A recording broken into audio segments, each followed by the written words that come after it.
Meus queridos irmãos e minhas irmãs, hoje a Santa Mãe Igreja celebra liturgicamente algo que só acontece 2 vezes por ano, a oitava. São 2 oitavas que a Igreja celebra. A oitava do Natal, onde a Igreja vai celebrar 8 dias, como se fosse um único de festa. E a oitava de Páscoa, que do mesmo modo a Igreja celebra 8 dias, como se fosse um único dia de festa. 8 dias em que a Igreja prolonga a alegria da Páscoa de nosso Senhor, da Páscoa de nosso Senhor Jesus Cristo. Então, vocês podem estar se perguntando assim, mas o padre hoje está usando o turíbulo porque o Papa morreu? Não. Nós estamos celebrando a oitava de Páscoa, e dentro da oitava de Páscoa, nós estamos rezando, ofertando a Deus pelo Santo Padre e o Papa Francisco, porque não se pode celebrar nenhuma missa ezequial na oitava de Páscoa. Por quê? Porque a oitava de Páscoa ocupa o topo do ano litúrgico nos dias de precedência. Então, dentro dessa oitava de Páscoa, nós rezamos por ele. Mas eu não queria, no dia de hoje, fazer a homilia a partir do texto santo do Evangelho da Ressurreição, porque nós teremos, como ontem eu falava, 50 dias para a gente estudar e meditar a respeito da ressurreição de nosso Senhor. Mas eu queria, na noite de hoje, de um modo muito particular, estudar um pouquinho com vocês e meditar e desenvolver a minha prédica a partir do papado. Quem é o Papa dentro da Igreja de Deus? E para isso, eu vou utilizar o texto do Evangelho da noite de ontem, do dia de ontem, quando nós vimos que Maria Madalena e as outras mulheres foram até o sepulcro, o corpo dele não estava lá, elas correm para avisar aos apóstolos, os 2 apóstolos correm até o túmulo. João corre na frente, porque mais jovem, João é o mais jovem do colégio apostólico, e depois Pedro chega ao túmulo, mais velho, é o ancião do colégio apostólico. Só que João ali tem uma atitude de total respeito e de total elegância com Simão Pedro. Lembrem vocês que Pedro é o chefe visível da igreja. O Senhor imbuiu a Pedro a capacidade de confirmar os irmãos na fé. Fundou a igreja na fé de Pedro: tu és o Messias, o Filho do Deus vivo. E ele foi colocado por ele, pelo Senhor, à frente da igreja, como ponto de unidade, como aquele que deve de verdade ali guardar, preservar o cristianismo. E João ali respeita Pedro. João sendo apóstolo tal qual Pedro, mas João não vai ser a primeira testemunha do colégio apostólico, mas a primeira testemunha vai ser Pedro. É Pedro quem entra, olha e contempla o lugar vazio, e o pano que tinha estado sobre o rosto de Jesus enrolado em um lugar à parte. E depois João entra. E aqui a gente adentra um pouco na teologia do papado. Quem é o Santo Padre e o Papa na igreja? Primeiro, é a grande testemunha da ressurreição. É ele, o chefe do colégio apostólico. É ele quem tem a missão de resguardar a fé da igreja, que tem nas mãos o poder da chave. Tudo, Pedro, aquilo que tu ligares na terra, será ligado nos céus. E tudo aquilo que tu desligares na terra, será desligado nos céus. Só que o Papa, minha gente, é um bispo, tal qual o nosso bispo Dom Roberto. Só que ele recebe a jurisdição da Igreja Universal, ou seja, ele tem o poder imediato em suas mãos da Igreja Católica presente em todo o mundo. Por quê? Porque ele é bispo de Roma. E todo aquele que é eleito bispo de Roma ocupa o lugar de Pedro. Lembrem vocês que Pedro morreu como bispo de Roma. E aquele ali que ocupa a sede de Roma vai ser o chefe da igreja até que o Senhor volte. Quando eu entrei no seminário e quando eu nasci, o Santo Padre era João Paulo II. Em 2005 foi Bento XVI. Em 2013 foi Papa Francisco. E em 2025 esse próximo que virá.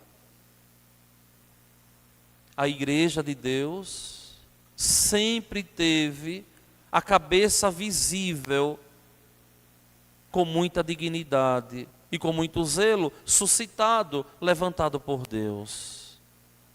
E o Papa é aquele que tem esse poder imediato em suas mãos. Não existe uma ordenação de Papa. É um bispo que é eleito bispo de Roma pelos cardeais. E ali se reveste de branco e passa a ser o primus inter pares, ou seja, o que é isso? O primeiro entre os demais. É tal bispo igual ao nosso bispo, mas ele é o chefe porque bispo de Roma. Ao longo da história da igreja, o Senhor, o bom Deus, sempre suscitou o homem preparado e escolhido para conduzir a igreja naquele momento. E o Papa do momento que nós tínhamos, até hoje de madrugada, era o Papa Francisco, legítimo sucessor de Pedro, e aquele homem que guardou a fé da igreja nesses últimos 12 anos. Agora, o Senhor vai suscitar outro homem. Quem é, nós não sabemos, mas Deus, nosso Senhor, já sabe. Nem Ele sabe, mas Ele será um vaso de eleição. E entre os 135 eleitores, os 135 cardeais que têm menos de 80 anos, embora o Santo Padre, o Papa Paulo VI, limitou o número de cardeais a 120, o Papa Francisco nomeou mais do que os 120. E hoje nós temos 135 eleitores. Entre aqueles 135, um será colocado como bispo de Roma, para simplesmente confirmar a nossa fé, para simplesmente ser o ponto de unidade de fé e moral na eclesiologia da igreja. E o papado é para nós cristãos um dos grandes tesouros, ou, como eu costumo dizer, uma das grandes elegâncias de nosso Senhor com a sua igreja.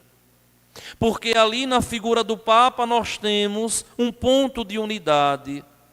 Aquele homem que une toda a cristandade, aquele homem ali que é para nós a presença visível do condutor da igreja.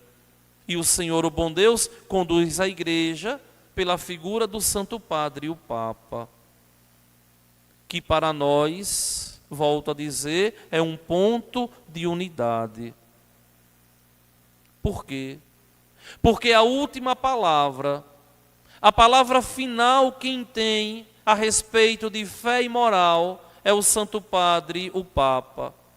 E desde o ano de 1870, quando a Igreja viveu o Concílio Vaticano I, a Igreja promulga uma bula chamada Pastor Eternus, que nos vai dizer que a infalibilidade papal é um dogma de fé, ou seja, a palavra do Papa é uma palavra acertada, assertiva nas questões de fé e moral, de modo que ele não erra. Por quê? Porque é infalível. Mas quem é infalível é a figura do homem Francisco, Bento, João Paulo II? Não. É a figura do papado, os auxílios todos que Deus dá àquele que ocupa aquela função para confirmar a fé dos cristãos, para simplesmente orientar os cristãos no caminho da verdade. E é tão bonito porque nós temos aqui um ponto que nos une, alguém que nos une, e temos uma doutrina única, sem desvarios, sem erros. Temos uma doutrina única, e ele é esse ponto fundante ali. Diferente dos protestantes, que não tem uma palavra única, que não tem um condutor, e por isso a gente vê que cada vez mais vão se fragmentando, e são tantas e tantas e tantas e tantas e tantas denominações protestantes, cada um pensando de um modo, cada um agindo de um modo diverso. E nós católicos temos, por mandato de nosso Senhor, essa palavra de fé. Só que aqui é interessante, meus irmãos. O Santo Padre, o Papa, é para nós esse ponto fundante, como eu falei. Mas é para nós a certeza, a garantia da ortodoxia na fé. Desde a patrística do século IV, existe uma máxima que diz assim: Roma locuta, causa finita est. Ou seja, Roma falou, o problema acabou. O Papa disse, é do jeito que ele está dizendo. E outra máxima latina que diz assim: Ubi Petrus, ibi ecclesiae. Onde está Pedro, aí está a igreja. Ubi Petrus, ibi ecclesiae. Onde está Pedro, aí está a igreja. A igreja nasce por mandato de Deus, tendo um chefe visível, que não é como as pessoas aí fora pensam, um capricho, não. A igreja nasceu assim. É o Senhor quem vai dizer: Pedro, tu és pedra, e sobre esta pedra eu fundo a minha igreja. O Senhor quis que a sua igreja tivesse uma cabeça visível. Para quê? Para que permanecêssemos em uma fé ortodoxa e pudéssemos ter o nosso coração tranquilizado. Como assim, Padre? Quando a igreja, pela boca do Santo Padre o Papa, nos ensina as verdades eternas, e nós temos a garantia ali de que Deus está nos falando através das palavras dele. Olha, nós que estudamos doutrina, nós que estudamos a fé da igreja, nós sabemos que aqui não é um capricho, mas nós sabemos que aqui é uma segurança que nós temos, de saber que se estamos com Pedro, não estamos errados. Pode ser que alguém não simpatize com um papa ou outro papa, isso é humano. Mas é inadmissível que não se respeite. Mas é inadmissível que não se aceite como sucessor de Pedro. Como a gente vê algumas loucuras aqui e acolá, de gente meia tresvaliando, dizendo, eu sou sede vacantista. Está errado. Nós somos cristãos. E por mandato de nosso Senhor, nós seguimos o Papa. Seguimos os seus ensinamentos. Porque ele é fiel a Cristo Jesus. Olha, eu achei tão bonito hoje. Uma das coisas que mais me marcou foram os católicos aqui de nossa paróquia, me perguntando desde cedo assim, padre, e como é que vai rezar a oração eucarística agora? Padre, qual é a oração eucarística que não fala do Papa? E no meu coração ali eu dizendo, mas como esse povo está sabido, não é? Por quê? Porque é algo novo. Não é? Ninguém nunca viu, não é? Os jovens, os adolescentes dos 20 anos, de 20 anos para cá, não contemplaram a morte de um Papa no exercício do ministério. Contemplaram a morte de Papa Bento XVI, que era emérito, que estava ali vivendo, não é? Como simplesmente um intercessor, um irmão mais velho, como o Papa Francisco chamou, com tanto amor e com tanto carinho. Enquanto Francisco fazia o papel, né, de Marta, João Bento XVI estava ali rezando, intercedendo, fazendo o papel de Maria. Vejam que muitos ficaram preocupados, e agora? A gente vai rezar o quê? Agora, a gente vai rezar simplesmente pelo nosso bispo na oração eucarística. Porque aqui vocês têm que entender que a igreja local, no nosso caso aqui, a igreja Janaúba é a nossa igreja, é a sede, é a nossa sé, é a nossa igreja particular, como fala o direito, não é? Ela é completa quando nós temos bispo. A gente tendo um bispo, a nossa igreja está completa, nada falta. E nós rezamos por ele. E ele é esse ponto de unidade, essa ligação com a sede de Pedro, com Roma. Não tem ninguém que faça essa ligação em nossa diocese, senão aquele que o Papa nos colocou para pastorear. Então nós rezaremos só e simplesmente pelo bispo diocesano, até quando se apresente ali o novo Papa. Quando se apresente aquele homem que o Senhor, o bom Deus, vem preparando para nos conduzir. O que nós fazemos é depositarmos a nossa fé na igreja. E a gente vê tanta teoria da conspiração, né? Tanta loucura na internet. O próximo Papa vai ser fulano, ou vai ser fulano, ou fulano tem possibilidade. Minha gente, possibilidade, os 135 têm. Os 135 cardeais eleitores têm possibilidade de ser. Não é um jogo de cartas marcadas, é um jogo de homens que vão rezar. E o Senhor, o bom Deus, vai manifestar o desejo dele no coração daqueles homens ali. E aqui não tem que ninguém ter medo de quem vem. Não tem que ninguém ter medo da intervenção de nação A, de nação B, como a gente vem. Não tem que ter medo, o Papa que vem vai ter que mexer nisso, mexer naquilo. Nada disso. O que é essencial, ninguém pode mexer. E ninguém vai destruir a igreja de nosso Senhor.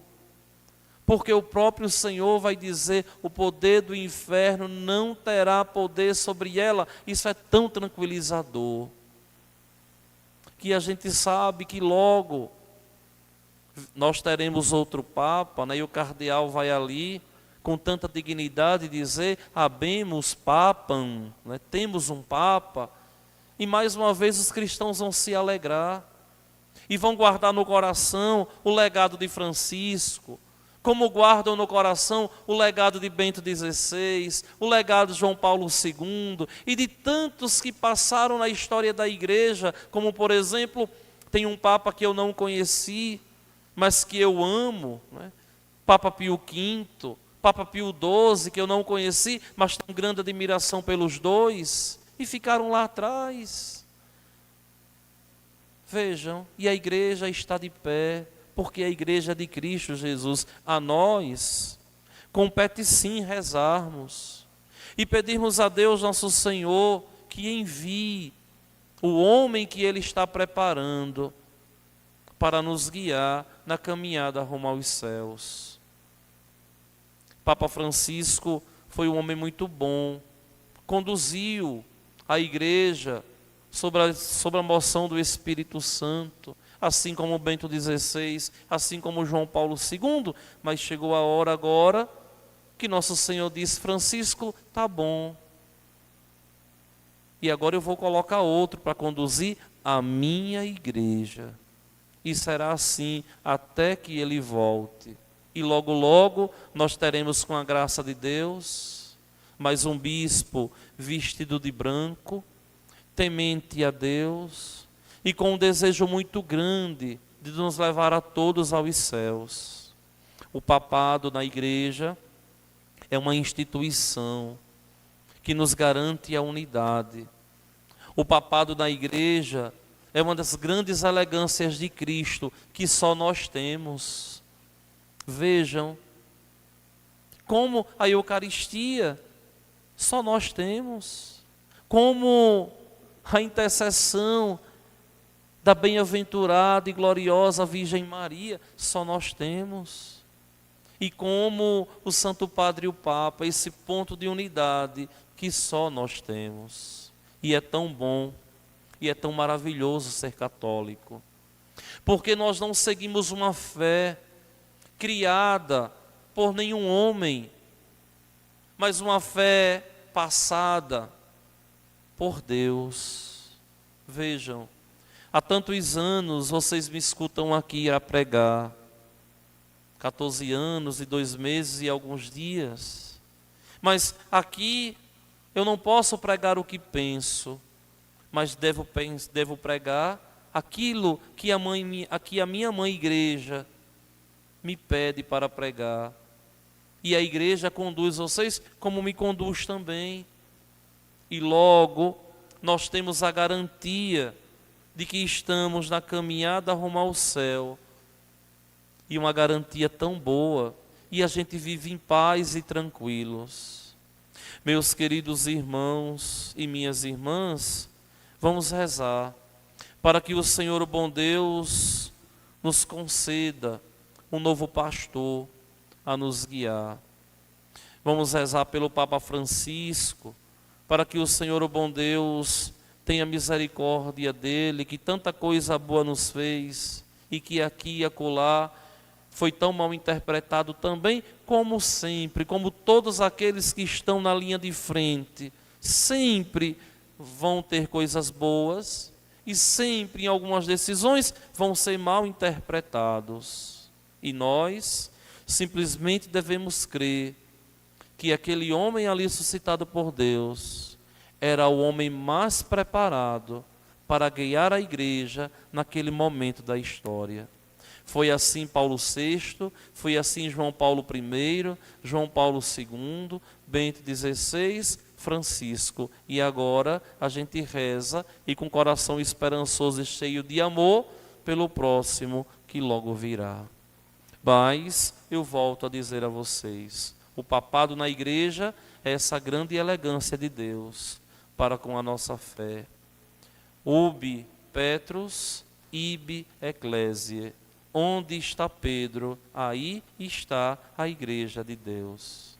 Que triste, tantos e tantos no mundo que são sedevacantistas, que não creem no pastoreio do Papa, que não aceitam o Santo Padre e o Papa. A eles, a nossa oração, a eles, a nossa intercessão, para que se convertam e voltem para um pensamento ortodoxo e deixem de lado esse pensamento heterodoxo e tão diabólico que nos afasta da reta doutrina. Louvado seja nosso Senhor Jesus Cristo.